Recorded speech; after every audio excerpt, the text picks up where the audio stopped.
बिस्मिल्लाहिर्रहमानिर्रहीम अस्सलाम वालेकुम। How are you students, I hope you be fine. Chapter number 5 linear equations हम कर रहे हैं और इसमें एक्सरसाइज 5A के अंदर हमने बेसिक जो कॉन्सेप्ट था लीनियर इक्वेशंस का उसको अच्छी तरह से क्वेश्चन नंबर 1 में सीख लिया था। अब आज हम करने वाले हैं क्वेश्चन नंबर 6 और 7, जिसके अंदर हमारे पास सिर्फ एडिशन और सब्ट्रैक्शन की बात नहीं है, बल्कि यहाँ पर हमारे पास फ्रैक्शंस भी आ चुके हैं और कहीं कहीं पर हमारे पास यहाँ पर मल्टीपल टर्म्स हैं एक साथ। तो हमने इसको देखना है कि किस तरह से हमने इसको बड़ी आसानी के साथ सॉल्व कर लेना है। हम स्टेप बाय स्टेप इसको सॉल्व करेंगे, आपने परेशान नहीं होना। हम कोशिश करेंगे जितना सिंप्लीफाइड फॉर्म में आपको समझा सकते हैं उतना हम सिंप्लीफाई कर सकें इसको, ठीक है। तो स्टार्ट करते हैं क्वेश्चन नंबर 6 पार्ट ए से और देखते हैं कि हम इसको किस तरह से सॉल्व करेंगे। तो बच्चों, जो हमने क्वेश्चन नंबर 1 के अंदर कॉन्सेप्ट बिल्ड किया था, हम उसी को आगे कंटिन्यू करेंगे ताकि आपके लिए कोई कंफ्यूजन ना हो। सबसे पहली चीज़ हमने ये कहा था कि हमारे पास जो भी वेरिएबल है हम कोशिश करेंगे कि उसको लेफ्ट हैंड साइड तक जो है महदूद कर दें। तो यहाँ पर हमारे पास x लेफ्ट हैंड साइड पर है और लेफ्ट हैंड साइड पर हमारे पास कुछ और है भी नहीं, लेकिन प्रॉब्लम ये है कि हमारे पास सिर्फ एक x नहीं है। यहाँ पर हमारे पास राइट हैंड साइड के ऊपर भी एक और x मौजूद है जो कि हमें किसी ना किसी तरह करके दूसरी तरफ लेकर जाना है। तो हम क्या करें बच्चों, यहाँ पर हम इसको दो तरीके से सॉल्व करेंगे।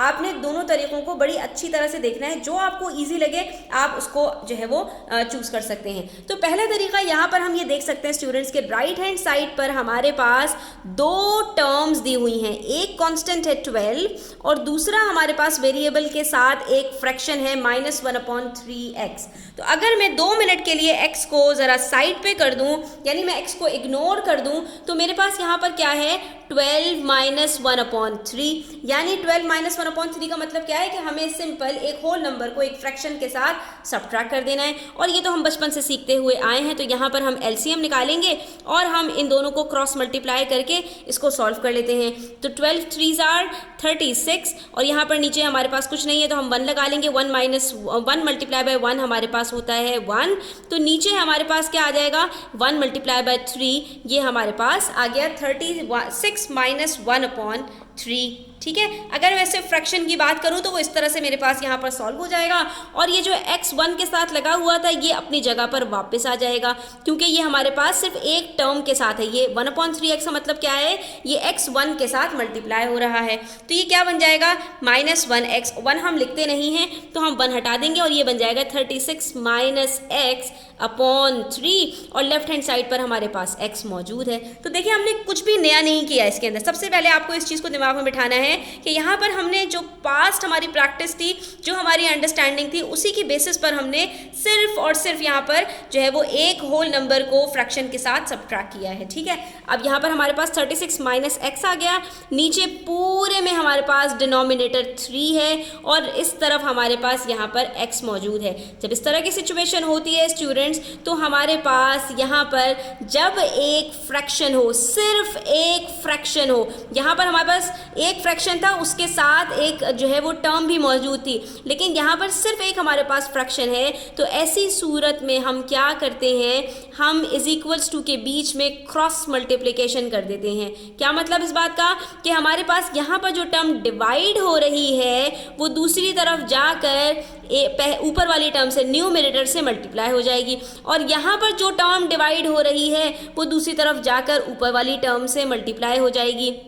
तो यहाँ तो कुछ है ही नहीं, 1 है और 1 तो किसी भी साथ मल्टीप्लाई होता है तो आंसर वही आ जाता है। तो यहाँ पर हमें कुछ भी करने की ज़रूरत नहीं है, सिर्फ हम ये जो 3 है इसको दूसरी तरफ 3 के साथ ले जाएंगे और मल्टीप्लाई कर देंगे। तो x × 3 क्या होता है, सिंपल 3x होता है, ठीक है। किसी भी टर्म को वेरिएबल से मल्टीप्लाई करोगे तो वो उसके साथ एज इट इज चिपक जाती है, ठीक है। और दूसरी तरफ हमारे पास क्या है 36 - x है, ठीक है। तो ये हमने कहा कि भाई हमारे पास ये नई एक अदद जो है वो इक्वेशन बन गई, दैट इज 3x = 36 - x। अब हमारे पास चीज़ें काफ़ी सिंप्लीफाइड हो गई हैं। तो हमने सिंपल अब क्या करना है, हमने इन दोनों x को जमा कर देना है और अब हम इन दोनों को जमा कर भी सकते हैं क्योंकि अब हमारे पास सिर्फ और सिर्फ प्लस माइनस का सिस्टम है और कुछ भी नहीं करना। तो हम अगर चाहें तो ये जो -x है अब इसको उठाकर दूसरी तरफ बड़ी आसानी से ले जा सकते हैं। कैसे, ये 3x अपनी जगह पर है, यहाँ पर ये -x जब दूसरी तरफ जाएगा तो ये क्या बन जाएगा +x हो जाएगा और ये जो कांस्टेंट है 36 ये अपनी जगह पर रहा तो ये एज इट इज़ रहेगा, ठीक है।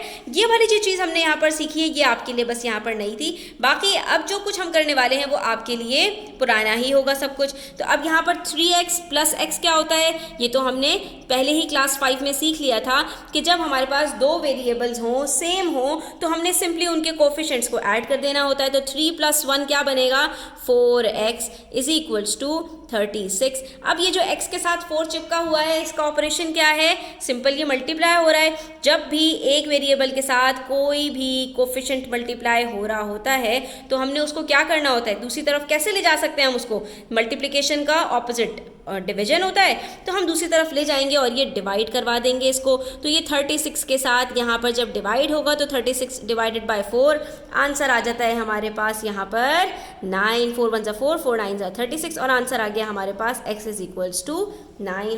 ठीक है, अब हम इसको यहाँ पर वेरीफाई करके भी देख सकते हैं स्टूडेंट्स। कैसे, जो हमारे पास क्वेश्चन दिया हुआ है वहाँ पर जहाँ जहाँ हमारे पास x की वैल्यू है वहाँ वहाँ हम 9 लगा कर देखेंगे और देखेंगे क्या हमारे पास आंसर आ रहा है या नहीं। तो जहाँ पर हमारे पास वेरिएबल x था वहाँ पर हमने 9 को ब्रैकेट में लिख दिया ताकि आपको आसानी हो। ठीक है, अब ये तो एक तरफ 9 है ही हमारे पास और दूसरी तरफ यहाँ पर 12 के साथ माइनस हो रहा है 1/3 × 9। अब क्योंकि यहाँ पर सिर्फ बीच में मल्टीप्लिकेशन है, कोई प्लस माइनस नहीं है, तो यहाँ पर हम देख सकते हैं सिंप्लीफाई हो रहा है। 3 × 1 = 3, 3 × 3 = 9। तो ये क्या बच गया, यहाँ पर हमारे पास 1/1 × 3 यानी कि सिर्फ 3 बचा। तो 12 - 3 क्या होता है, 9 होता है। इसका मतलब है कि 9 = 9, left hand side = right hand side. हमारा आंसर बिल्कुल करेक्ट है। ये तो हो गया पहला मेथड। अब दूसरा मेथड भी देख लेते हैं। इसके अंदर हमने क्या करना है स्टूडेंट्स, के हमने यहाँ पर फ्रैक्शन को 2 मिनट के लिए साइड पे कर देना है। हमने यहाँ पर जो हमारे पास सेम वेरिएबल्स हैं उसको हम एक साथ इकट्ठा कर देंगे, बेशक उसका कोफिशिएंट कुछ भी हो। पहले वाले मेथड के अंदर हमने क्या किया था, हमने वेरिएबल को इग्नोर कर दिया था। यहाँ पर हम वेरिएबल को कंसिडर कर रहे हैं और फ्रैक्शन को इग्नोर कर रहे हैं। तो अगर कुल मिलाकर देखें तो हमारे पास यहाँ पर कितनी टर्म्स है, लेफ्ट हैंड साइड पर एक टर्म है, ठीक है, राइट हैंड साइड पर हमारे पास एक कांस्टेंट है और एक हमारे पास फ्रैक्शन के साथ वेरिएबल, यानी कुल मिलाकर हमारे पास यहाँ पर 3 टर्म्स हैं। तो अगर हम 2 टर्म्स को देखें तो ये 2 वेरिएबल्स के साथ हैं। अब हम क्या करेंगे, इस पूरी टर्म को उठाएंगे। ये पूरी एक टर्म है बच्चों, -1/3x। ये आपको पता होना चाहिए कि एक टर्म होती क्या है। ठीक है, तो टर्म के अंदर हमारे पास वेरिएबल के साथ जो कोफिशिएंट होता है वो उसी का पार्ट होता है। ये 1/3 अलग और x अलग नहीं है। ठीक है, अलबत्ता ये 12 अलग है। ठीक है, जैसे ही हमारे पास कांस्टेंट आता है तो कांस्टेंट पूरी एक टर्म होती है। तो हमने कहा ये -1/3x यहाँ पर हमारे पास पूरी एक टर्म है, हम इसको जो लेफ्ट हैंड साइड पर हमारे पास वेरिएबल है उसके साथ ले जाकर अटैच कर देते हैं। कैसे, तो ये x अपनी जगह पर है। ठीक है, ये -1/3x जब जो है वो लेफ्ट हैंड साइड पर जाएगा तो सिर्फ इसकी साइन चेंज हो जाएगी और ये बन जाएगा x + 1/3x।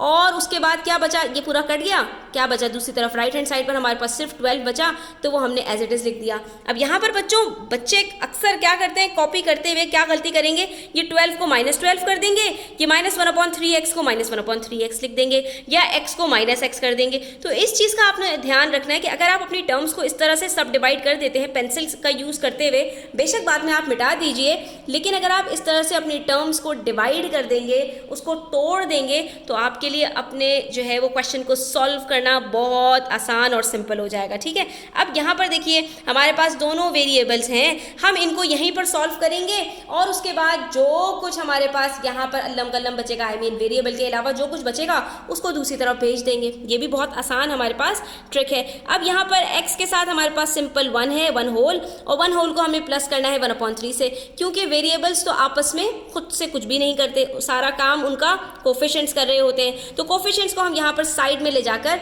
जरा प्लस कर देते हैं। 1 + 1/3 करेंगे, क्रॉस मल्टीप्लिकेशन कीजिए, आपके पास क्या आएगा, 3 × 1 = 3, 1 × 1 = 1 और नीचे 1 × 3 = 3। तो ये क्या बन जाएगा बच्चों, 3 + 1/3 4/3, यानी कि x को 1x को जब आप प्लस करते हैं 1/3x से तो आपके पास यहाँ पर आंसर आएगा 4/3 और ये x एज इट इज़ आ जाता है। ठीक है, क्योंकि प्लस माइनस करने के अंदर जो आपके पास वेरिएबल्स होते हैं वो कांस्टेंट रहते हैं, उनमें कोई फ़र्क नहीं पड़ता।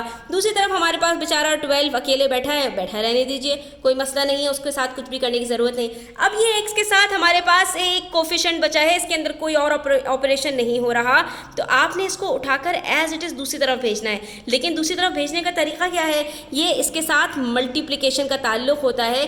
तो जब ये 4 इसके साथ मल्टीप्लाई हो रहा है, दूसरी तरफ जाकर क्या हो जाएगा, डिवाइड हो जाएगा। तो ये क्या होगा, 12 से 4 डिवाइड होगा, और यहाँ x के साथ 3 डिवाइड हो रहा है तो दूसरी तरफ जाकर मल्टीप्लाई हो जाएगा। तो ये देखिए यहाँ पर हमने सिंपली क्या कर दिया, प्लस माइनस खत्म करके अब सिर्फ मल्टीप्लिकेशन और डिवीजन रह गया। उसमें भी हमें पता है कि भाई ये सिंप्लीफाई होता हुआ नजर आ रहा है, 4 1 ज़ा 4, 4 3 ज़ा 12, अगर भी इसमें प्लस होता तो सिंप्लीफाई नहीं कर सकते थे। ठीक है, इन चीज़ों का ध्यान में रखिए।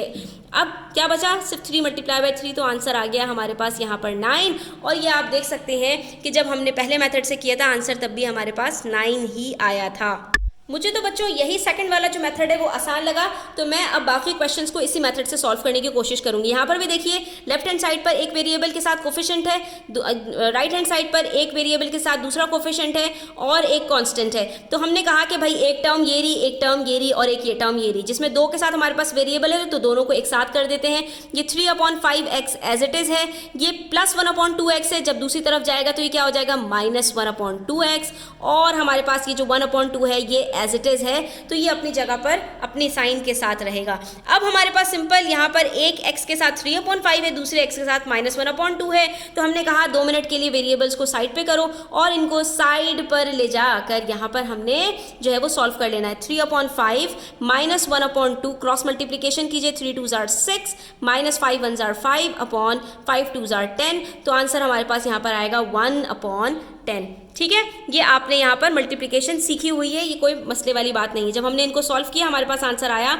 1/10x, तो हम इसको यहाँ पर क्या लिखेंगे, 1/10x इज इक्वल्स टू 1/2। अब ये सिर्फ मल्टीप्लिकेशन हो रही है तो क्रॉस मल्टीप्लाई कर दीजिए, x अपनी जगह पर रहेगा, 1 2 ज़ार 2 यहाँ पर और 10 1 ज़ार 10, तो ये बन गया हमारे पास 10/2। अब यहाँ पर ये सिंप्लीफाई हो रहा है, 2 1 ज़ार 2, 2 5 ज़ार 10, तो आंसर आ गया x इज इक्वल्स टू 5। अब इसके अंदर बच्चों जो आपकी पास्ट की जितनी भी प्रैक्टिसेस हैं वो काम आएंगी, तो याद रखिए जितना आप आगे जाते जाएंगे, जितनी प्रीवियस चीज़ें आपने पढ़ी हुई हैं उन सब की एप्लीकेशंस का अब टाइम आ गया है। तो यहाँ पर जितना अच्छा आपको फ्रैक्शन आता है उतना आराम से इन क्वेश्चंस को आप सॉल्व कर सकते हैं। इसके अंदर कोई भी रॉकेट साइंस नहीं है, कोई भी नई चीज़ हम नहीं सीख रहे, सिर्फ हम कर क्या रहे हैं, यहाँ पर टर्म्स को तोड़ के अलग अलग सॉल्व कर रहे हैं। अब यहाँ पर देखिए पार्ट सी में एक टर्म है y/2, दूसरी टर्म है -1/5, तीसरी टर्म है 2 और चौथी टर्म है -y/3। जितने वेरिएबल्स हैं उसको साथ में कर लीजिए, ये y/2 और -y/3 को हम साथ में करेंगे। y/2 अपनी जगह पर है, एज इट इज़ रख दिया। ये -y/3 है, दूसरी तरफ जाएगा तो ये क्या हो जाएगा, +y/3 हो गया। यहाँ पर हमने 2 कहा भाई अपनी जगह पर है, ये जो -1/5 इसके साथ लगा हुआ है, हमने कहा हम इसको दूसरी तरफ ले जाते हैं तो ये क्या बन जाएगा, +1/5। ये देखिए पहले स्टेप में हमने सिंपल क्या किया, चीज़ों को अलग अलग कर दिया, वेरिएबल्स एक तरफ आ गए, कांस्टेंट दूसरी तरफ आ गए। अब यहाँ पर हमारे पास वेरिएबल भी आपस में प्लस हो रहे हैं, कांस्टेंट्स भी आपस में प्लस हो रहे हैं, लेकिन काम क्या हो रहा है, वही कि सिर्फ हमने फ्रैक्शंस को प्लस करना है। तो हम यहाँ पर साइड में ये y/2 क्या है, 1/2 प्लस y/3 क्या है, 1/3, इनको आपस में प्लस कर लीजिए, क्रॉस मल्टीप्लाई करके आंसर क्या आएगा, 3 + 2/2, 3 ज़ार 6, तो ये बन गया हमारे पास 5/6। तो ये आंसर क्या आया हमारे पास, 5/6y। और दूसरी तरफ हमारे पास 2 + 1/5 हो रहा है, तो इसको भी यहाँ पर साइड में प्लस करके देख लेते हैं। 2 + 1/5 कीजिए, क्रॉस मल्टीप्लिकेशन, 5 2 ज़ार 10 प्लस 1/5 1 ज़ार 5, आंसर आ गया 11/5। तो ये हमारे पास, ये देखिए पहले स्टेप में ही यहाँ पर हमारे पास वेरिएबल्स भी सॉल्व हो गए और जो कांस्टेंट्स थे वो भी सॉल्व हो गए। उसके बाद सिंपल क्या करना है, y के साथ ये जो दोनों चीज़ें लगी हुई हैं दूसरी तरफ जाकर क्या होंगी, क्रॉस मल्टीप्लाई हो जाएंगी। जो डिवाइड हो रही है वो मल्टीप्लाई हो जाएगी जाकर, और जो मल्टीप्लाई हो रही है y से वो दूसरी तरफ जाकर डिवाइड हो जाएगी। तो y is equals to 11 multiply by 6 upon 5 multiply by 5। ठीक है, तो यहाँ पर ये मत कहिएगा आपके मिस ये 5 के साथ, ये तो 5 डिवाइड हो रहा है। अरे भाई ये 5 के साथ डिवाइड नहीं होगा, ये 11 से डिवाइड होगा। ठीक है, और ये 6 जाकर 11 से मल्टीप्लाई होगा, तो इसको कहते हैं क्रॉस मल्टीप्लिकेशन। ठीक है, उसके बाद हमने 11 को 6 से जब मल्टीप्लाई किया तो आंसर आया 66/25, और हमने कहा भाई हम चाहें तो इसको एज इट इज़ छोड़ दें और चाहें तो आप इसको कन्वर्ट कर सकते हैं मिक्स नंबर के अंदर। मिक्स नंबर में कन्वर्ट करेंगे तो आंसर 2 होल 16/25 आ जाएगा। पार्ट डी में भी हम यही करेंगे कि हम सारी टर्म्स को पहले तोड़ देंगे आपस में, ठीक है। ये सारी टर्म्स हमारे पास यहाँ पर टूट गई। उसके बाद हमने देखा कि दो हमारे पास वेरिएबल्स के साथ हैं, तो 2/3y अपनी जगह पर रख के हमने 2y था, इसको हम लेफ्ट हैंड साइड पर ले आएंगे तो ये बन जाएगा -2y। लेकिन यहाँ पर हमारे पास जो एक टर्म मौजूद है इसको हम ले जाते हैं दूसरी तरफ, तो ये बन जाएगा हमारे पास 3/4, क्योंकि -3/4 जब राइट हैंड साइड पर जाएगा तो इसकी साइन चेंज हो जाएगी। बाकी ये +5/8 अपनी जगह पर है तो इसको हम एज इट इज़ रहने देंगे। उसके बाद हमने सेम यही काम करना है, यहाँ पर हमने साइड पर जाकर इसको मल्टीप्लाई कर लेना है। 2/3 माइनस 2 करेंगे तो यहाँ पर ये हम किस तरह से आंसर लेकर आएंगे, क्रॉस मल्टीप्लिकेशन कर दीजिए। 2 1s are 2 -2 3s are 6/3 1s are 3, तो ये आंसर आ जाएगा 2 - 6 -4/3। तो हमने कहा कि भाई जब हमने इन दोनों को मल्टीप्लाई किया तो आंसर आया हमारे पास यहाँ पर -4/3y, ठीक है। उसके बाद ये जो हमारे पास है 3/4 और इसको भी हमने क्रॉस मल्टीप्लाई कर लिया। 8 3s are 24 plus 4 5s are 20/4 8s are 32, ठीक है। ये हमने यहीं पर मल्टीप्लाई कर लिया क्योंकि इसके साथ हमारे पास कोई वेरिएबल नहीं था। उसके बाद हम इसको सॉल्व कर लेंगे तो ये क्या बन गया हमारे पास, -4/3y = 24 + 20 हमारे पास होता है 44/32, ठीक है। अब हम यहाँ पर इसको सिंप्लीफाई भी कर सकते हैं ताकि हमारी कैलकुलेशन ज़रा आसान हो जाए। 2 के टेबल से करके देखेंगे तो आंसर क्या आता है, 22/16। मज़ीद सिंप्लीफाई हो सकता है 11/8, ठीक है। तो ये हमारे पास बन गया 11/8। हमने इसको एज इट इज़ लिखा और यहाँ पर ये जो मल्टीप्लाई और डिवाइड हो रहा था तो -4 जाकर इससे मल्टीप्लाई हो जाएगा और 3 जो है जाकर 11 से मल्टीप्लाई हो जाएगा, ठीक है। तो हमने यहाँ पर इसको एज इट इज़ यहीं पर कर लिया। ये देखिए क्रॉस मल्टीप्लिकेशन वाला काम हो गया सिंप्लीफाई करने के बाद। उसके बाद जब हम इसको मल्टीप्लाई करेंगे 11 3s are 33 8 4s are 32, तो ये हमारे पास आंसर आया। अब ये माइनस भी है ना इसके साथ, तो ये माइनस यहाँ मिडिल में आकर लग जाएगा, ठीक है। तो y की वैल्यू हमारे पास क्या आई, 33/32। जब हम इसको मिक्स नंबर में कन्वर्ट करेंगे तो ये बन जाएगा -1/32। ये हमारे पास यहाँ पर बच्चों आंसर आ गया। तो बताइए इसमें कोई नई चीज़ है? बिल्कुल भी नहीं है। इसके अंदर सिर्फ और सिर्फ वो आपकी जो फ्रैक्शंस वाली एडिशन सब्ट्रैक्शन मल्टीप्लिकेशन डिवीजन थी वो चेक कर रहे हैं कि बच्चों को वो आती है या नहीं। अलजेब्रा में ज़्यादातर बच्चे जो है वो पास्ट जो उनकी प्रैक्टिसेस हैं उसकी प्रैक्टिस ना होने की वजह से अक्सर गलतियां कर देते हैं। अब देखिए क्वेश्चन नंबर 7 पार्ट ए। तो इसके अंदर बच्चों हमारे पास एक तरफ 2/x एक टर्म है और दूसरी तरफ एक कांस्टेंट है 4/5। इसमें कोई एडिशन सब्ट्रैक्शन नहीं है तो हमें भी कुछ करने की ज़रूरत नहीं है। हम यहाँ पर सिंपली क्या करेंगे, वही जब हमारे पास लेफ्ट हैंड साइड और राइट हैंड साइड पर एक एक टर्म हो तो हमने सिंपली क्रॉस मल्टीप्लिकेशन कर देना है और हमने कुछ भी नहीं करना। और देखिएगा आंसर कितने मज़े से आ जाएगा। तो हम इसको किस तरह से क्रॉस मल्टीप्लाई करेंगे, 2 5s are 10, तो हमने यहाँ पर लिख दिया मल्टीप्लाई करके। आप चाहें तो 2 5s are 10 यहाँ भी लिख सकते हैं और आप चाहें तो 2 5s are 10 यहाँ भी लिख सकते हैं, आपकी मर्जी। मैंने यहाँ पर लिख दिया, ठीक है। और ये x इसके साथ मल्टीप्लाई होगा तो ये क्या बन जाएगा, 4x। अब ये देखिए हमारे पास जो वेरिएबल है राइट हैंड साइड पर आ गया तो हम इसको किस तरह से लिख सकते हैं, 4x = 10। चाहे आप 10 = 4x लिखें, चाहे 4x = 10 लिखें, बात एक ही है। ये x के साथ 4 कोफिशिएंट मौजूद है, मल्टीप्लिकेशन हो रहा है तो ये 4 दूसरी तरफ जाकर क्या हो जाएगा, डिवाइड हो जाएगा। और अब हम इसको सिंप्लीफाई करेंगे, 2 2s are 4 2 5s are 10, तो आंसर आ जाएगा हमारे पास 5/2। और जब हम इसको मिक्स नंबर में कन्वर्ट करेंगे तो ये बन जाएगा 2 whole 1/2, ठीक है। 2 2s are 4 1 + 1 5/2। तो ये हमारा आंसर क्या आया, 2 whole 1/2। और ये किस तरह से आया, हमने सिर्फ और सिर्फ क्रॉस मल्टीप्लिकेशन की थी। और बिल्कुल इसी तरह से हमारे पास क्वेश्चन नंबर 7 पार्ट बी में भी 2 फ्रैक्शंस मौजूद है। एक पूरा फ्रैक्शन है 12/y - 1, ठीक है। अब यहाँ पर फ्रैक्शन के अंदर डिनोमिनेटर में हमारे पास 2 टर्म्स हैं, लेकिन यहाँ पर ये पूरे फ्रैक्शन का हिस्सा है, यानी ये पूरी एक टर्म बन रही है हमारे पास, ठीक है स्टूडेंट्स। अगर ये होता 12/y - 1 तो ये 2 टर्म्स होती, लेकिन यहाँ पर ये पूरा एक डिनोमिनेटर है तो इस वजह से हम इसको एक ही टर्म कंसिडर करेंगे। और दूसरी तरफ हमारे पास 2/3 है। तो जब हमारे पास इस तरह से 2 फ्रैक्शंस हो तब भी हम क्या करते हैं, क्रॉस मल्टीप्लिकेशन कर देते हैं। और कब ये स्टूडेंट्स कि हमारे पास जब ये डिनोमिनेटर और न्यूमरेटर एक ही टर्म बन रही हो। ठीक है, गौर से देखिए, ये जो हमारे पास डिवाइड का साइन है ये पूरे को घेरा हुआ है, 12/y-1 पूरी एक टर्म है। इस चीज़ को आपने समझना, डिफ्रेंशिएट करना आपको आना चाहिए। अब हम जब इसको मल्टीप्लाई करेंगे तो क्या होगा, 3 12s are 36, यानी हम यहाँ पर 12 को 3 से मल्टीप्लाई कर देंगे। ठीक है, पहले स्टेप में आप लिख लिया करें, डायरेक्ट करने से भी कन्फ्यूजन होती हैं। और यहाँ पर हमारे पास 2 है और इसके साथ हम मल्टीप्लाई करेंगे y-1 पूरे को।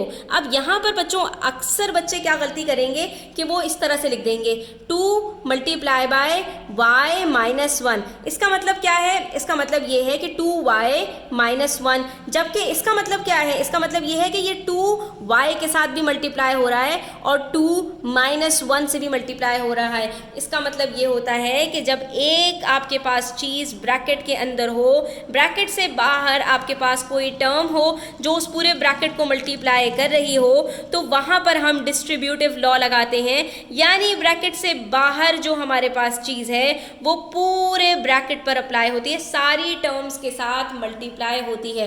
अब यहाँ पर आप देखिए, जब हम इसको मल्टीप्लाई करेंगे तो ये 2y के साथ भी मल्टीप्लाई होगा, आंसर आएगा 2y, और ये 2-1 से भी मल्टीप्लाई होगा और 2-1s are -2, ये तो हमारे पास आंसर आएगा 2y-2। और पहली सूरत में अगर हम ब्रैकेट नहीं लगाते तो हमारे पास आंसर आ रहा था 2y-1, जो कि बिल्कुल रॉन्ग था। ठीक है, तो इस चीज़ का आपने ध्यान रखना है। और 12 को 3 से मल्टीप्लाई किया तो आंसर आ गया 36। अब ये 2y हमारे पास राइट हैंड साइड पर है तो हम इसको इस तरह से लिख देंगे 2y-2 = 36। अब हम इसको सॉल्व कर लेंगे। ठीक है, हमने किया क्या, यहाँ पर 36 को हम इस तरफ ले गए और 2y-2 को हम इस तरफ लेकर आ गए, लेकिन यहाँ पर हमने सिर्फ और सिर्फ रिवर्स वाला काम किया है, हमने किसी के पोजीशन को चेंज नहीं किया। ये नहीं कि 36 को हम 2y की तरफ ले गए हों या 2y को हम इस तरफ लेकर आ गए हों, नो, हमने सिर्फ लेफ्ट हैंड साइड को राइट हैंड साइड और राइट हैंड साइड को लेफ्ट हैंड साइड पर रख दिया, इसलिए कोई भी फर्क यहाँ पर नहीं पड़ेगा। अब यहाँ पर हमने देखा कि 2y एक टर्म है, -2 दूसरी टर्म है और 36 तीसरी टर्म है,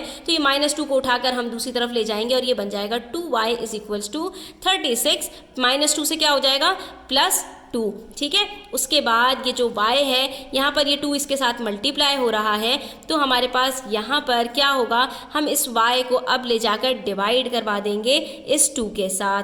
ठीक है, ये हमने इन दोनों को प्लस कर लिया, आंसर आ गया 38। अब ये 2y के साथ जो 2 लगा हुआ है ये मल्टीप्लाई हो रहा है, इसको हमने डिवाइड कर दिया तो आंसर आ जाएगा हमारे पास यहाँ पर y = 19। ठीक है, और ये हमारा आंसर हो गया। तो हमने आज बच्चों फ्रैक्शंस के साथ जो हमारे वेरिएबल्स होते हैं उसकी इक्वेशंस को सॉल्व करना बड़े आराम से सीख लिया है। आई होप स्टूडेंट्स के आपको मज़ा आया होगा, इसमें बहुत कुछ सीखने को मिला होगा। तो वीडियो अच्छी लगी हो तो लाइक कीजिएगा, अपने फ्रेंड्स के साथ शेयर कीजिएगा, चैनल सब्सक्राइब नहीं किया तो सब्सक्राइब कर लीजिए। अपना ख्याल रखिएगा, अल्लाह हाफिज़।